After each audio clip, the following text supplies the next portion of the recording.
Assalamualaikum warahmatullahi wabarakatuh.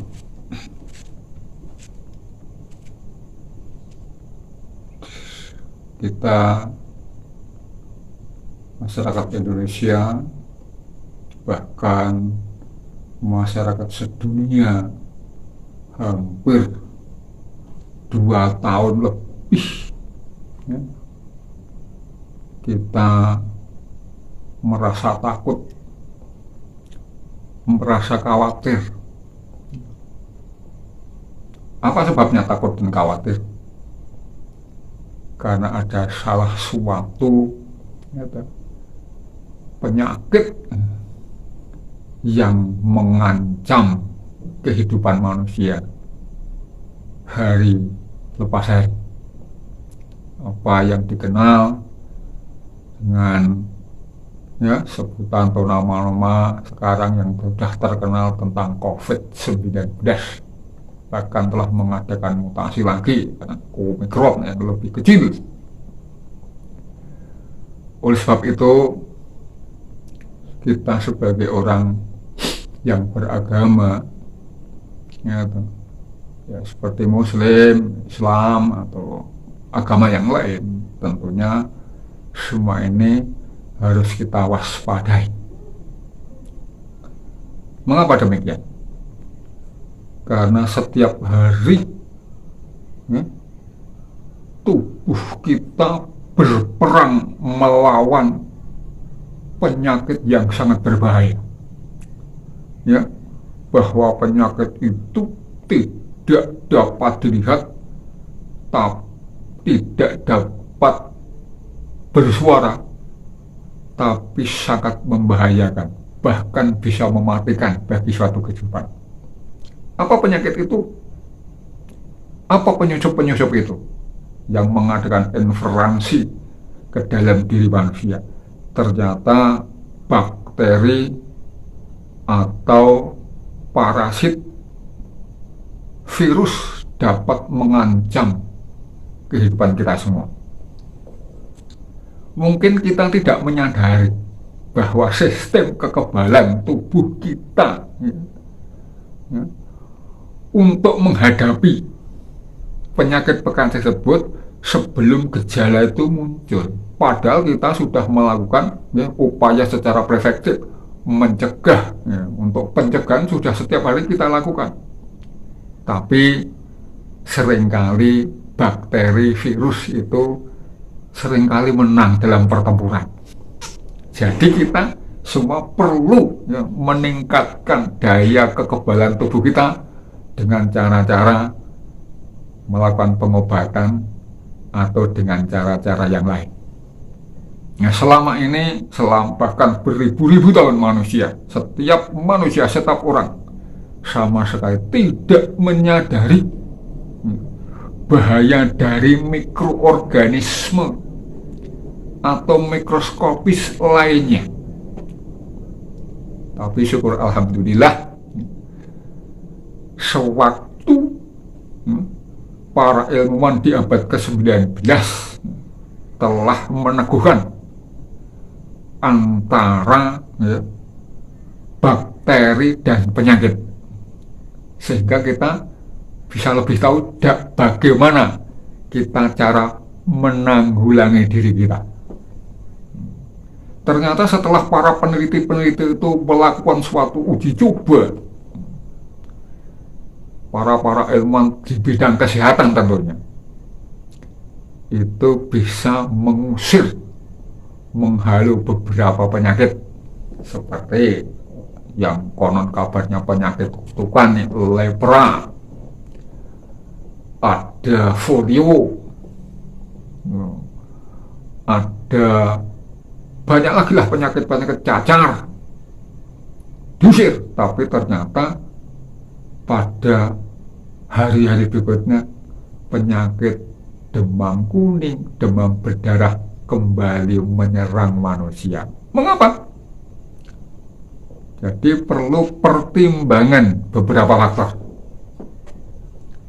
Pertama, setiap tahun jutaan orang di seluruh dunia mengadakan perjalanan, seringkali membawa penyakit yang berbahaya. Nah, menurut sebuah artikel di jurnal Clinical Infectious Disease mengatakan bahwa perjalanan cepat lewat udara, lewat kapal terbang, itu selalu tidak disadari, tidak sadar membawa penyakit yang menular yang berbahaya dari satu negeri ke negeri yang lain. Maka perlunya yang dari luar negeri, dari manapun, pemerintah melakukan suatu pengetatan, datang langsung karantina 2 minggu. Semua harus begitu. Kita tunduk kepada Allah, tunduk kepada Rasul, dan tunduk kepada para pemimpin-pemimpin kita. Wa atiullahu wa ati rasulah wa ulil amri minkum. Jadi kalau orang yang tunduk pada Allah mesti tunduk dengan Rasul dan tunduk dengan para pemimpin-pemimpin kita semua. Jadi kalau orang tidak tunduk dengan Allah, tentunya kita tidak mendapat tempat yang layak di dunia maupun di akhirat.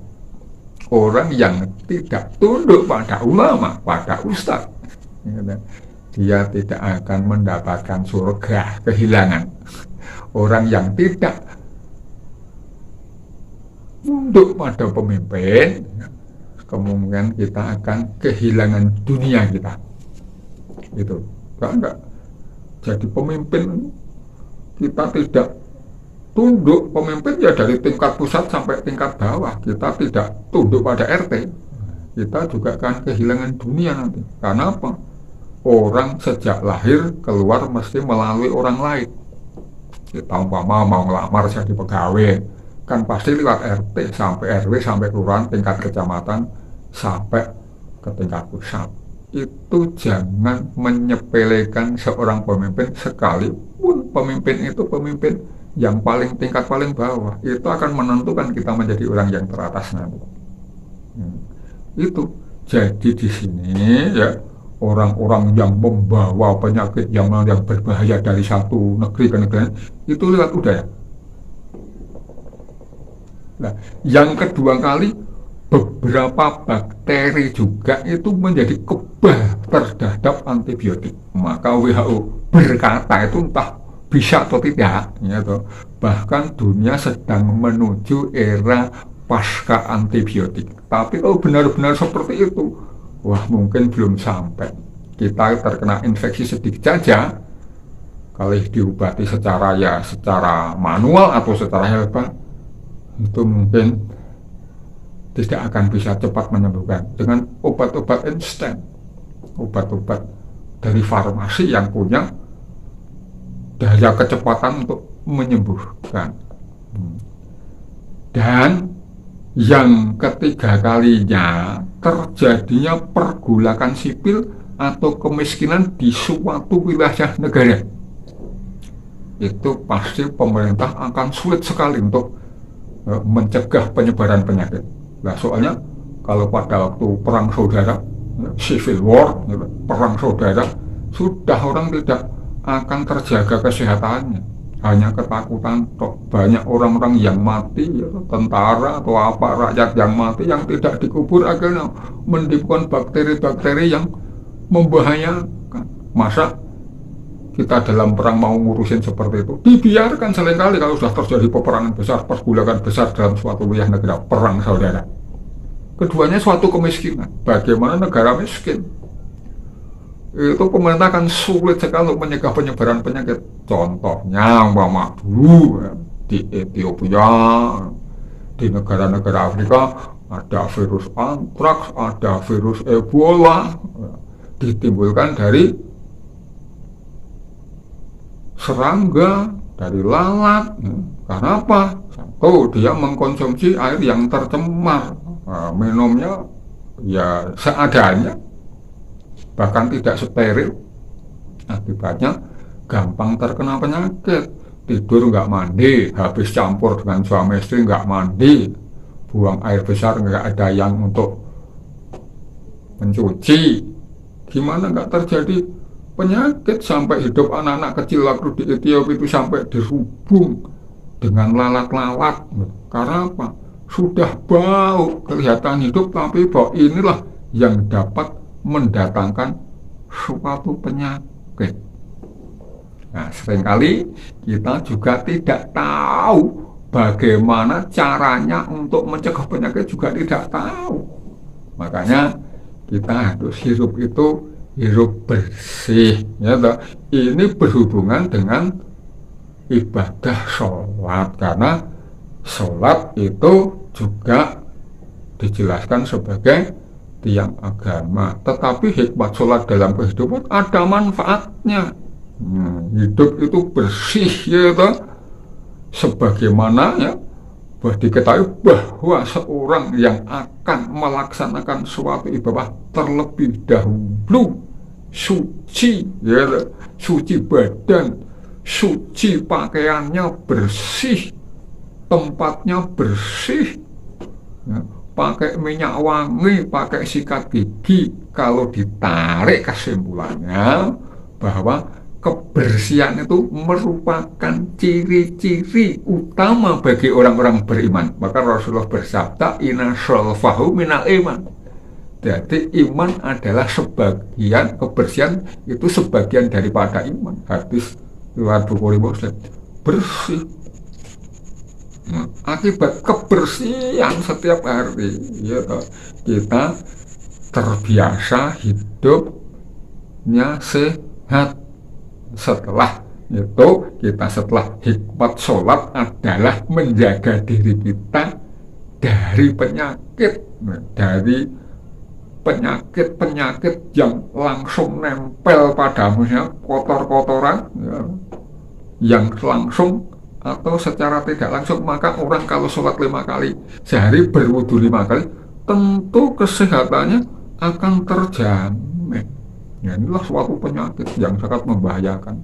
Sekarang yang sudah populer di seluruh dunia ini, kita harus selalu cuci tangan, tutup masker, jaga jarak, mobilisasi, menjaga kerumunan. Nah, ini perlunya untuk kita supaya jangan tertular oleh penyakit, itu syaratnya. Maka penyakit ini sebetulnya sudah ditulis seorang yang linuwih waktu itu, seorang pujangga, ya, yang bernama Raden Ngabai Ronggowarsito, yang sekarang itu makomnya di daerah Palar Trucuk. Bagaimana dia menuliskan yang lagunya, gendingnya itu lagu Pupuh Pangkur yang dinamakan Kolosinggah. Itu ditulis dari tahun 1820 kalau nggak keliru. Dan ada obatnya itu secara herbal, itu di dalam lagu Dandang Gulo. Begini lagu yang akan kami nyanyikan, gending yang akan kami nyanyikan. Jadi, singgah singgah kala singgah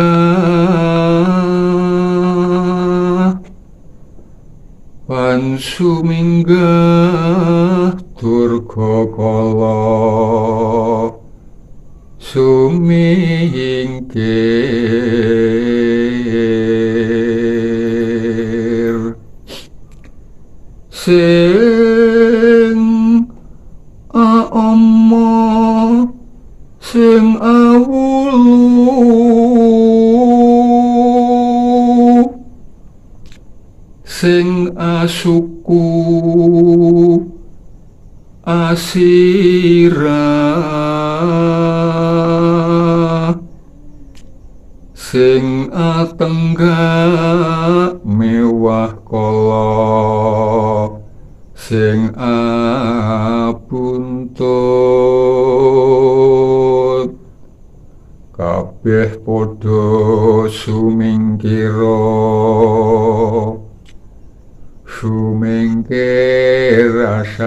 reki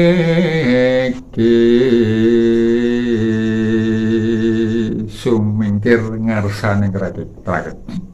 Jadi kolo singgah kolo atau waktu bisa dikatakan waktu, kolo suminggah atau bisa dikatakan waktunya penyakit datang. Penyakit durga kolo podo sumingkir. Jadi durga kolo itu penyakit yang sangat membahayakan. Apa itu? Sing omo sing awulu dudu omo ya. Orang nganggo bulu, dudu lalat, dudu serangga, dudu belalang, bukan semut. Apa itu? Sing asuku asira, sing orang nganggo sikil, ya orang nganggo ndas. Apa iki?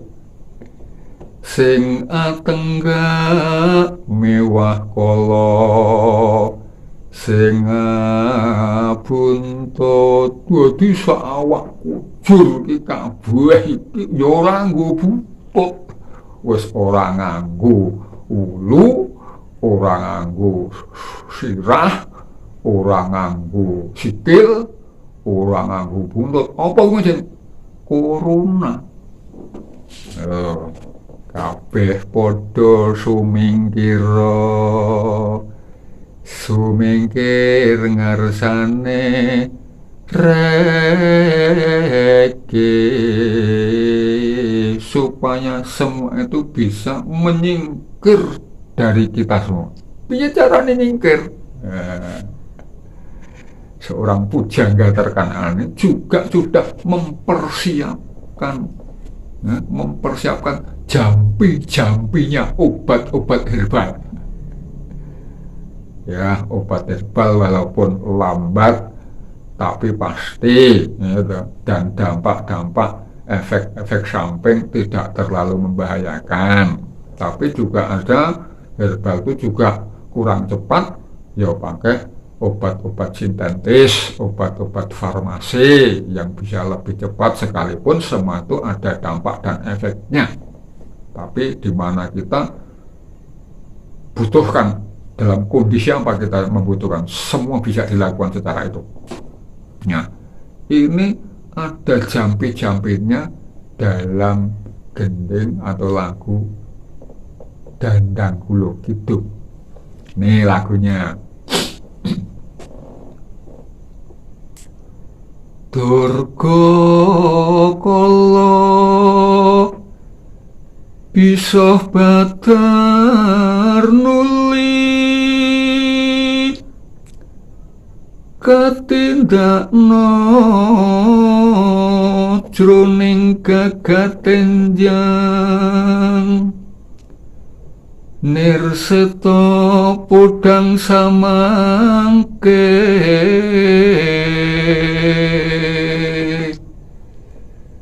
jae sektitinemu ten ubukna,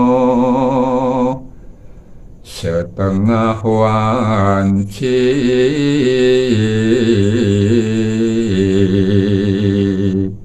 tinjut lo salam puyang, nenggih jangkepipun, panguna sanjan sinanjan sing tawajo,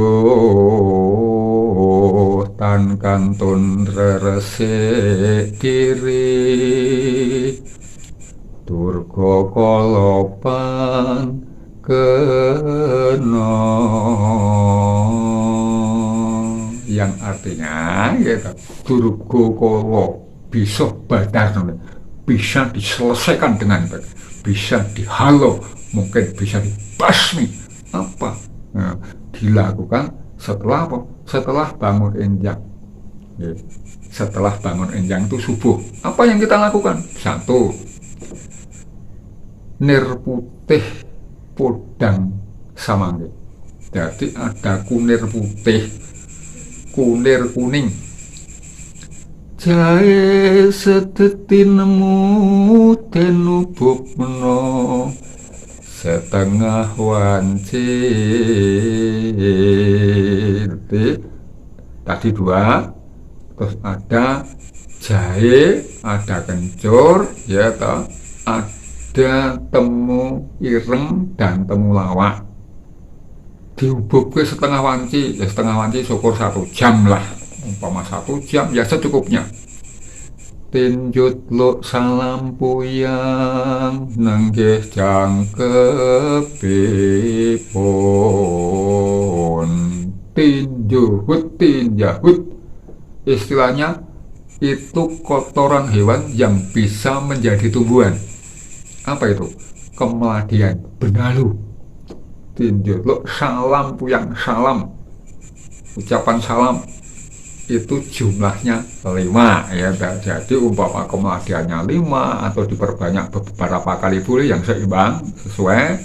Nanti pakai salam, pakai puyang, itu semua sudah genap, sudah bisa didinginkan atau suam-suam diminum setiap pagi atau sore mau tidur. Ya, yang seterusnya ya Pangguno sanjan sinanjan.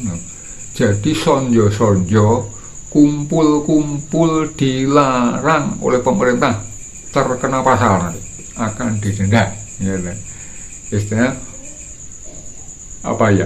Tidak boleh berkerumun. Sing tawajuh tan kantun resik diri, harus tawajuh, eling kepada Allah, ingat kepada Allah, dan harus bersih diri. Salah satu cuci tangan, pakai masker, ya mulutnya, terus menjaga kerumunan. Jadi pangguno sanjan sinanjan, sing do sonjo-sonjo, kongko-kongko, kumpul-kumpul, itu sementara ini tidak diperbolehkan. Jaga protokol kesehatan. Ya, harus dijaga. Kita tunduk pada pemimpin. Kita hidup di bawah kepemimpinan. Nah, durga kolopan keno. Jadi kita akan terhindar dari penyakit karena kita selalu bersih, ya, selalu mencuci, selalu mandi. Ini akan terjaga kebersihan kita. Jadi kebersihan lingkungan, mengembangkan iman dalam wawasan lingkungan, tentunya lah kesehatan pun akan terjamin. Sekian, terima kasih. Assalamualaikum warahmatullahi wabarakatuh.